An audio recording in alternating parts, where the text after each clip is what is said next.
আমি পান খাইতে পারি না, আমাকে বিমান থেকে নামিয়ে দাও। ও আল্লাহ, আমি বাঁচবো না।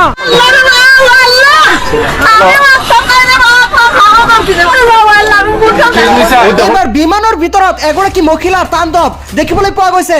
মহিলা গৰাকীয়ে বিমানৰ ভিতৰত পান খাব নোৱাৰি এইবাৰ হাহাকাৰ হৈ পৰিছে। অৰ্থাৎ তেওঁ কৈছে যে মই বিমানৰ ভিতৰত পান খাব নোৱাৰো, মোক বিমানৰ পৰা নমাই দিয়ক, মই বিমানৰ দৰ্জা খুলিব নোৱাৰো, এনেদৰে চিঞৰি উঠিছে।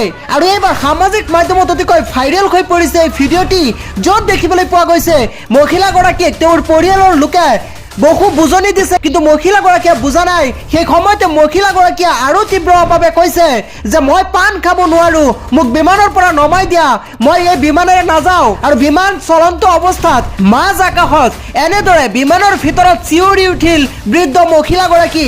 সামাজিক মাধ্যমত ধুমুহাৰ গতিত ভাইৰেল হৈ পৰা এই ভিডিঅ'টি বিমানত থকা অন্য কোনো যাত্ৰীয়ে ৰেকৰ্ড কৰি আছিল মোবাইলত। আৰু এইবাৰ বিমানৰ ভিতৰত হাস্যকৰ এক ঘটনা সংঘটিত হৈছে।